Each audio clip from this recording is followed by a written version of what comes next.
Today is Friday, January the 28th, 2022, and it's a great day to have a day here on the Spurs Up Show, the best Gamecocks podcast on the internet. And on today's show, I break down tomorrow's game as South Carolina looks to make it 3 straight SEC wins and get to 500 in conference play as they take on the Texas A&M Aggies in College Station. Guys, I'll break down this game in its entirety. First things first, we'll talk Texas A&M, also top storylines, Aggies players to watch for, keys to the game, and I will lock in my prediction as well. Also, guys, we're talking Yardcocks here on this Friday as I continue along with the position unit preview series today. We're talking South Carolina second baseman as we sit now just exactly 3 weeks away from opening day. Guys, I'll break down the second base position in its entirety, including key losses, key returners, most approved, best overall, season will be successful if, and I will give my overall grade for the Yardcocks second baseman as well. Guys, we got a packed show here on a Friday, and of course, as always, it's brought to you by our friends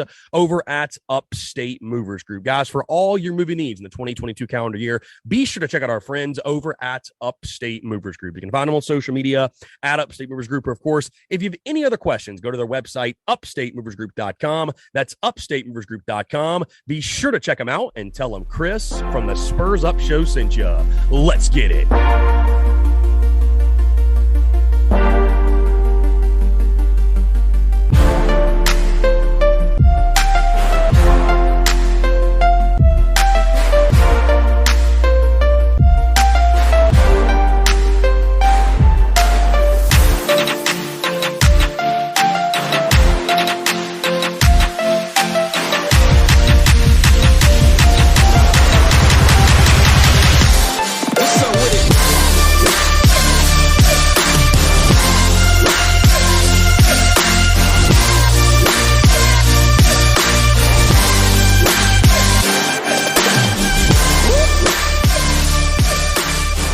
You know, guys, we always say it's a great day to have a day.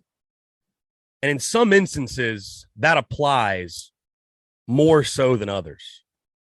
Well, folks, this Friday, today, is one of those days. As I sit here right now, guys, I wish you could see me laid up in a bungalow down in South Florida, about 200 yards or so, really a stone's throw away from the beach. Feels good to be good, and it feels great to be talking to you, doing what I love to do, what I'm passionate about in this warm weather here. The weather report right now, as I know our good friend Phil from the Daily Crow always loves to talk about up in New Hampshire, super cold. Right now, it's about 70 degrees. I'm sitting in this bungalow on our porch, on the porch of the Airbnb, rocking swim trunks and a Carolina baseball jersey, unbuttoned, of course, enjoying the weather. But again, I appreciate you all partaking in it with me and really excited again to talk Gamecocks. Again, this is stuff that dreams are made of. Doing what you love to do, talking about your favorite team, mic in hand, laptop next to you laid up, doing it from a warm weather location like this. Again, it's awesome, man. I appreciate y'all sincerely, man. Thank you all so much for tuning in. Hope you're all doing well. Hope this show does find you well. Again, we're having a fantastic time down here in Florida. Excited to get back to South Carolina, though, as again, we sit now just 3 weeks away, 21 days exactly to opening day for the Yardcocks, and a huge weekend, by the way, for South Carolina basketball and what's at stake for them. Again, we're going to get into all that in just a second, guys. Before we get going really quickly, again, thank you all so much for tuning in, and I hope this show does find you well. I hope you've had a fantastic week. Again, it's been incredible to get out of town and sort of re-energize and refocus and find inspiration and travel and nature and all that good stuff. And it's been awesome. So again, thank you all for supporting and allowing me and us the opportunity to do so. Really exciting news and exciting stuff around the corner, by the way, starting next week. There's a lot of moving pieces right now in regards to partnerships and opportunities and things we're going to be doing. So again, I want to give you guys a little bit of a teaser, if you will, on this Friday, and just let you know we got some really awesome stuff in the works. So stay tuned for all that. But without further ado, guys, let's go ahead and dive into it. Again, Gamecocks taking on the Texas A&M Aggies. We're going to start on the hardwood as Frank Martin's squad looks to win its 3rd straight, and believe it or not, get to 500 in SEC play. Who would have thought a week ago this team would be staring down the barrel of getting back to 500? And all of a sudden, who knows, but maybe, just maybe, catching lightning in a bottle, and who knows what could become of this season. Does postseason play come into vision?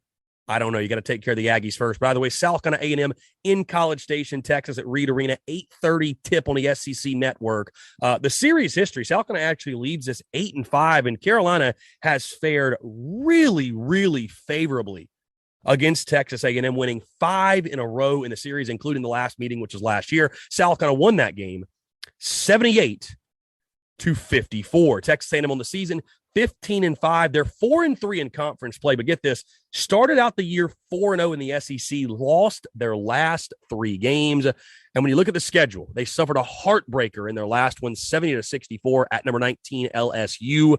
But they started conference play, beat Georgia, Arkansas, Ole Miss, and Mizzou before dropping their last 3 to Kentucky, at Arkansas, and then, of course, like I just mentioned, the LSU game by 6 points. So, again, Texas A&M, a desperate group, man, coming home. They need a win. They lost 3 in a row in the conference. They've got expectations and hopes and dreams in this season under Buzz Williams, their head coach. If they're going to get there, if they're going to get postseason play, this is certainly one on their home floor you'd think they have to win, and you'd expect a desperate Aggies bunch to come out there and give a spirited effort against South Carolina. Texas A&M is a team averaging 74.4 points per game, holding their opponents to 64 points per game. And guys, when you talk top storylines and the importance of this game, that's where I start for both sides.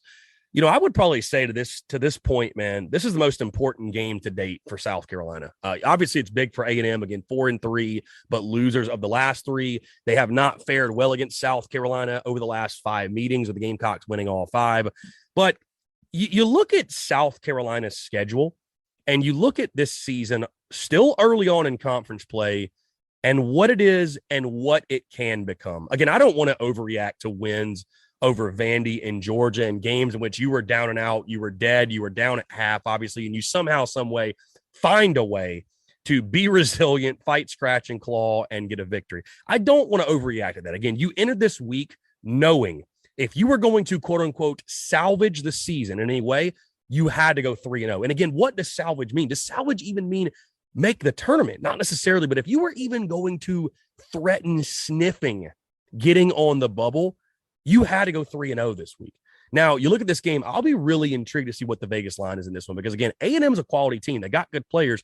Yes, they've lost their last 3, but they also won their first 4. They've got 15 wins on the year. So, again, they're a solid team. And, again, you got to go to Reed Arena. But the importance of this game, because fairly or unfairly, you lose this one, and I think fans go back to, oh, we're terrible, fire Martin, here we go again, you know, shut down the program, burn down the program, if you will, taking on that attitude.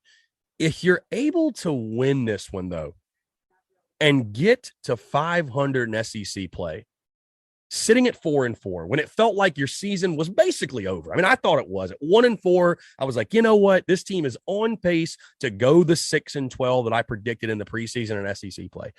You win this one tomorrow and you get to 4-4. Again, guys, I don't have a crystal ball. We can't predict what the future holds. But who knows? At least it opens the door up to possibilities, right? At least there's a possibility, because the schedule is going to get tougher. But hey, guess what? When you catch lightning in a bottle and you capture momentum and you got a bunch of guys that believe in one another, they're going to fight for each other, they're going to play together, they're going to play for each other. Hey, they don't know they're not supposed to win. They don't know they're not supposed to be good. So maybe, just maybe, again, you do catch lightning in a bottle. Maybe, just maybe, you do capture some magical run, sort of like you had in 2017 throughout the rest of SEC play. And who knows, you look up into the season, you fought your way to at least being a bubble team, which, again, we've taught. Postseason expectations and the expectations this season, getting the postseason, I think this is one you really got to have. I think this is one you really desperately need. You've got all this momentum right now. And again, I know you haven't played great basketball, but you have found a way to win. Either way, you're taking on a wounded Texas A&M team. You need to take advantage. Again, I think right now, when you look at the season, I'm not going to say must win. I'm not going to sound like a broken record in that way, but in regards to importance, I think this is the most important game to date for this basketball team this season. Another big storyline, guys. I talked about going to Reed Arena, going on the road. Simply put, can the Gamecocks snap out of their road funk? Because, guys, if you haven't noticed, the Gamecocks have been absolutely abysmal on the road this season. You've got one true road win, and that was at Vandy, in which you won by 2 points. Outside of that, you've lost every other road game by double digits. You look at Arkansas, you look at Coastal Carolina, you look at Clemson. It hasn't been good. It hasn't been good for you at all. I'm not even factoring in the neutral site games early on in the season. So you have not been good on the road. Why is that? What's the reasoning behind that? What happens to this team? And again, I know it's tougher to win on the road. And you've played some really good teams on the road, but you need to snap out of that funk. Again, I think we all agree the slow starts cannot continue. There's just no way you can make a living doing that, being down double digits, basically going into halftime. And I don't know what's being said at halftime. I don't know what's happening at half, but it's working. But you cannot make a living doing that. Again, can you parlay positive momentum? Can you come out of the gate strong and really take it to A&M and put all the pressure on them? Because you think about it, all the pressure is on them. I mean, they're the home team, right? They've lost 3 in a row. They've got to have this game. But you've been abysmal on the road, so something's got to give. Something's got to give. And they've been fantastic at home, by the way. 10-1 are the Aggies on their home floor this season. So again, can South Carolina snap out of that road funk and do something it hasn't really done this year, which is go on the road and play well and get a victory? Another big storyline on this one, of course, is the trend that is South Carolina really just having its way with Texas A&M, which is crazy. I wish that would happen on the football field, but in basketball, I don't know, guys. South Carolina leads the series again 8-5. They won the last 5 in a row. Whatever, it doesn't matter what happens. I mean, again, you think about last year. As tough as that season was for the Gamecocks, hey, guess what? They found a way to beat Texas A&M. Does that continue? Does that level of confidence carry over? Again, it's a lot of new guys, so I highly doubt that really factors in for them. But do you see South Carolina's winning ways over Texas A&M continue? Is that something that really even factors in this game? I think for Frank Martin, I just think Frank Martin against Buzz Williams, he seems to like coaching against him, and he sort of has his number. So do the winning ways against A&M, do they continue as well? Again, guys, I just mentioned it, another big storyline. The slow starts. Is there another slow start on the horizon for South Carolina? If they start slow, can they overcome it yet again? I mean, guys, I have to tend to think your luck is going to run out at some point. At some point, you're going to be down double digits at half, and that team that's leading you is going to put you away. They're not going to let you come back. They're not going to let you get hot. And I think you've definitely benefited, by the way, being at home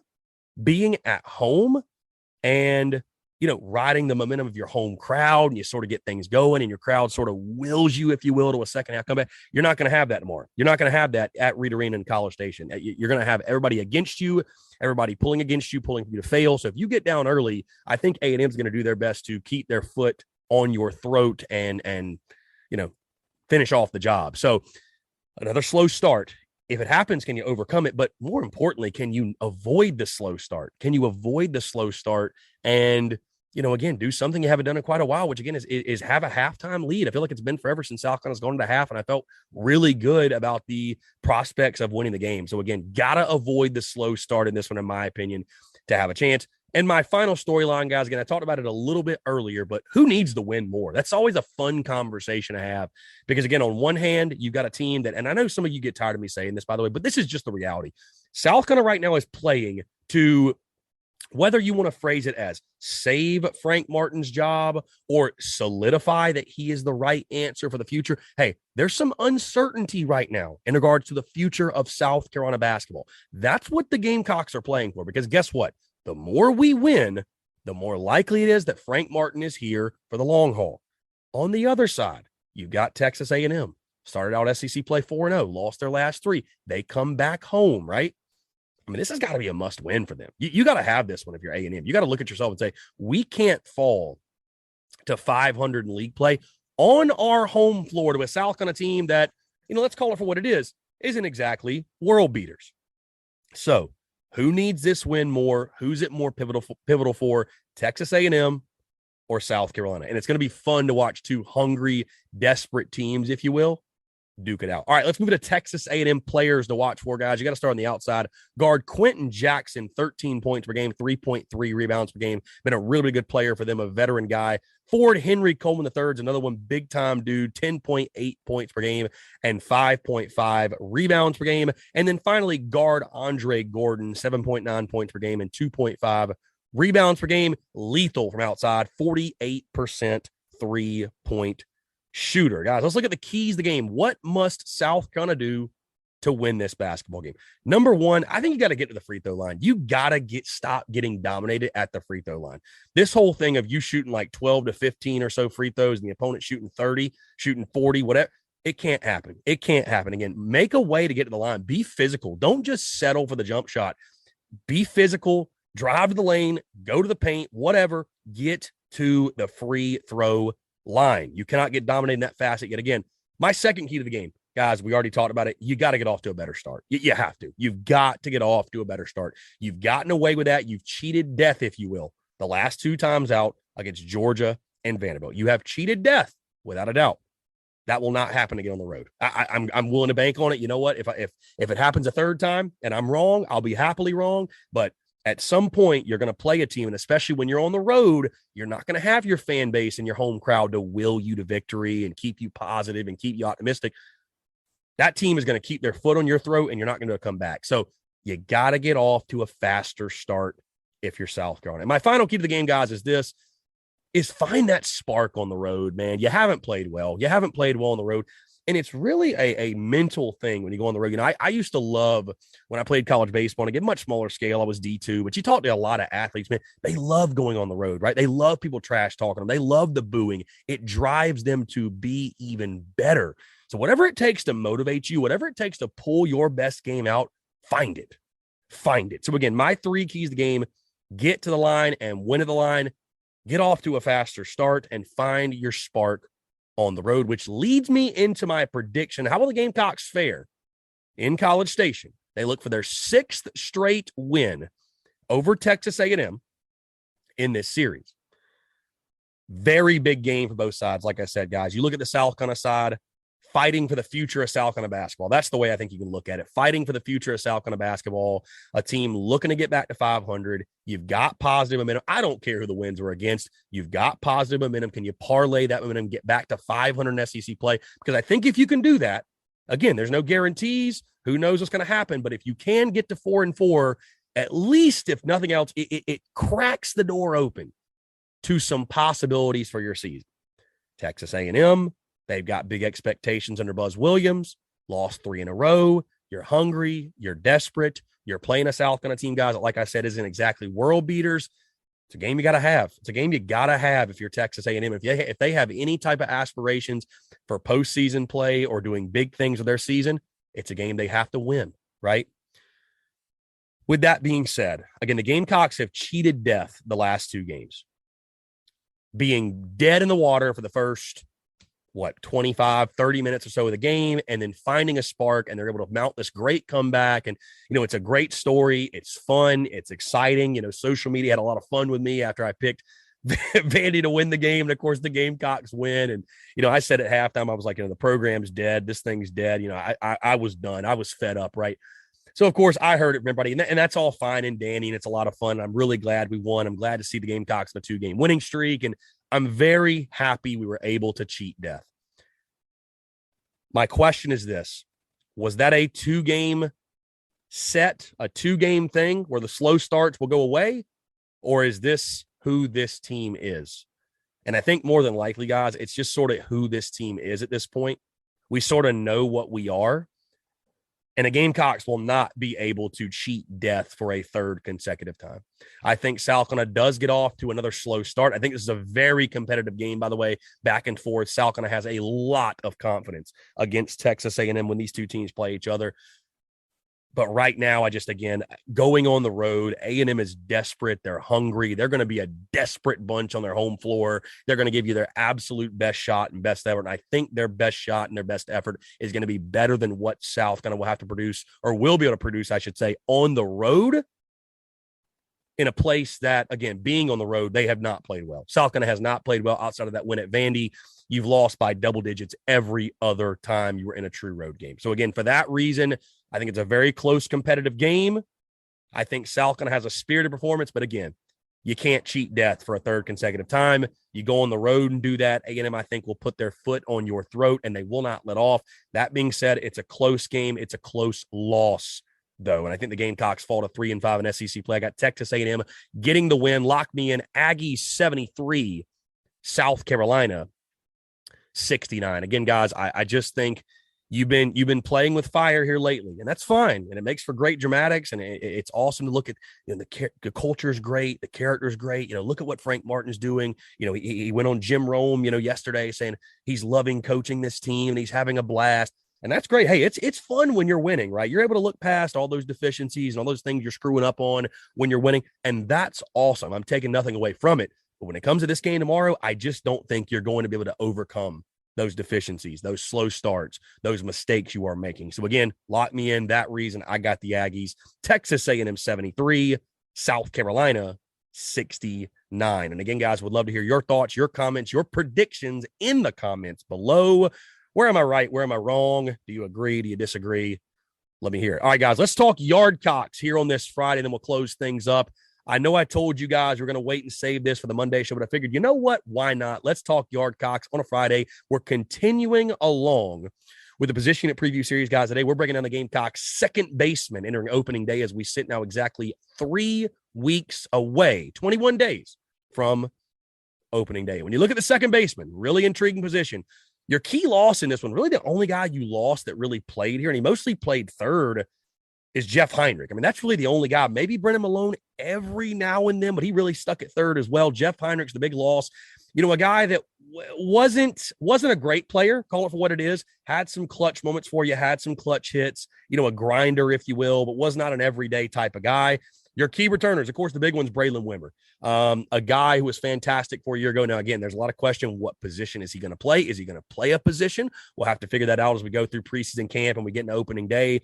But he's certainly a dude. He manned that position all year last year, and I thought did a fantastic job both at the plate and defensively. Obviously, you want to see him take some strides on the hitting side of things, laying off the curveball in the dirt. That seemed to be his favorite pitch at times last year. But I think he showed a well-rounded approach. He's got hella power, a fantastic player. I think a guy that's certainly going to be a draft pick next year in the draft. And then Jack Mahoney is the name I list with key returners. And if you haven't listened to any of our analysis on South Carolina baseball in a while, you might be saying to yourself, Chris, what are you talking about? Jack Mahoney, isn't he a pitcher? You might recall last year, Jack Mahoney played a game at third. And while it didn't go well, this dude can do both. He actually came in as a two-way. And before last season, I was going to scrimmages, going to inter squads, all that good stuff. And I saw a lot of Jack Mahoney playing on the infield. And I think the dude can swing the stick. Of course, he's not going to pitch this year because he had Tommy John, but he will be able to play the field. So Jack Mahoney going to factor in, might even be your starting second baseman. Stay tuned for that, guys. We'll have projected lineups the week of opening day. And that takes me into most approved. And of course, guys, it is Jack Mahoney. Again, I love what I love most about this kid. And I loved it when I saw it from him on the mound. And I know he's going to be the same dude in the field as well. This dude's a bulldog, man. This dude is a flat out competitor. He's a winner. He loves to win. He loves to fight. He loves to compete. That alone will make him a great baseball player. But in regards to the rest of the game, is he ready to be an everyday contributor? Because from what we've heard, what I've heard, that's kind of what's going to be expected of him. They're talking about Braylon Wimmer being a DH. Maybe he plays outfield.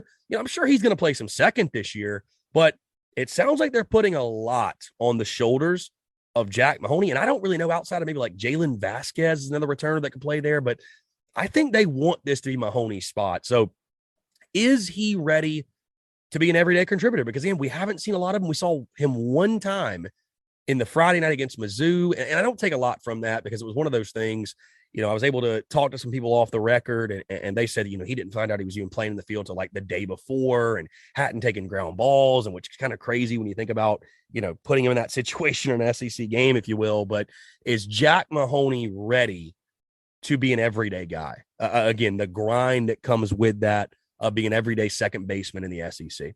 Best overall, guys, it's no secret. Braylon Wimmer, 271 a year ago, 11 home runs, 31 RBIs. This kid can absolutely swing the stick. He can fly. He's one of the most athletic guys in your lineup. Again, whether it be at second base, it be at DH, it be in the outfield, he's going to contribute. Again, that's just the big question is where does he play? Where does he play? Because I thought he played a really good second. I thought he showed great range, got a good arm. I know at times fans were frustrated a bit here and there because I think he almost tried to make too spectacular of a play, if that makes sense. Like he almost tried to do a little bit too much at times, but dude's a competitor again, man. He wants to make all the plays. You got to love that, respect that. I thought he was fantastic out there, to be honest with you. And he showed that range of the speed, his athleticism. But again, it's about getting the best 9 in the lineup. It's about getting the best 9 hitters in the lineup also. So again, if you can move Wimmer to DH, get somebody else at second. You can move him to outfield, get somebody at DH in second, whatever they got to do. I think you're going to see that happen. I think you see Wimmer play all over the field this year. But I'm going to go ahead and list him as the best overall in this spot because, again, I think right now you have to give him that nod after what he did last year off of what we know. Going off of what we know, Braylon Wimmer is the best option out of these guys. But again, I'm very bullish and very high on Jack Mahoney, which leads me into season will be successful if. What spells a successful season for the Gamecocks second baseman in this 2022 season? And it's very simple, guys. It's no secret, right? From the people that I've talked to behind closed doors, it sounds like Braylon Wimmer is going to be the DH. So second base is wide open. Jack Mahoney is the dude everybody is looking at. And again, I love the way the kid plays the game. I love how competitive he is. The season will be successful if, simply put, Jack Mahoney can emerge as an everyday guy. Bottom line. Can he be an everyday guy? Is his stick good enough? I don't doubt that his fielding is good enough. Don't doubt it at all. I saw this kid take a lot of ground balls in the fall, saw him play infield in the fall. I got no doubt he can field well enough. Again, he's not going to be Scott Wingo out there, but I have no doubt he can field well enough to get the job done. It's all about the stick for me. Can he swing it good enough? Can he hit good enough? And, I've got good word, good authority. Folks are expecting him, some close to the Mahoney camp, are expecting him to hit around 315, 320, 327. If he can do that, this kid goes from unknown to an all-SEC second baseman. So, again, I think those expectations, maybe they're a bit high, but I can tell you what, Jack Mahoney, guys, I know this for a fact, has confidence. He's excited. He wants the job. He's a dude that wants the ball hit to him. He wants to be in that position at the plate, bases loaded, 2 outs, 3-2 count, down by 1. He wants to be in those spots. And that's a big piece, man, in regards to finding the best 9. That's a big piece in regards to finding those dudes with that mentality. So, again, season will be successful if Jack Mahoney can just emerge as an everyday player and be consistent enough for you to be in that lineup from opening day till the end of the season. Let's hand out the overall grade, guys. And when I look at this position again, I think it is going to fall on Jack Mahoney. Because of that, there's just so much unknown about Jack, man. I think he's going to be a very competent fielder. No clue what he's going to be at the plate. I feel good about it. I think the potential's there, but I got to give the grade a C just for uncertainty. C for uncertainty. I mean, who knows? Who knows what's going to happen? Does Braylon Wimmer play second? Does somebody else, God forbid, step up at the second base position? So I think for that reason, because it's such an unknown, I got to give a C.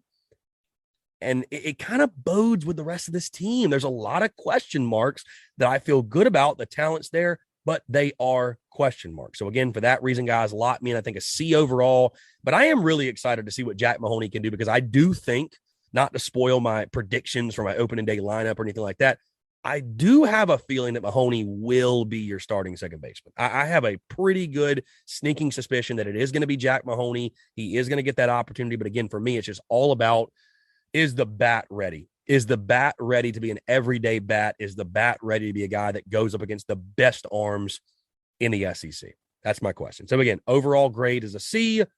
Lock me in for that, guys. That's going to do all for me. Appreciate you all tuning in. Hey, thanks so much, man. This has been incredible. I'm telling you right now, man, I'm sitting out here. Sun is setting. Breeze is blowing. There are worse studio setups than what yours truly is experiencing right now. Guys, hope you're having a fantastic Friday. Hope you have a fantastic weekend. Again, leave your thoughts in the comments below, whether it's the basketball game, the Yardcocks, your thoughts on the second baseman, my overall grade, my score prediction for the hardwood, where you agree, where you disagree. Let me hear it from you. But guys, hey, that's going to do it all for me. Appreciate you all tuning in. Hope you have a fantastic weekend. Go Cox, beat Texas A&M, and we'll talk to you on Monday.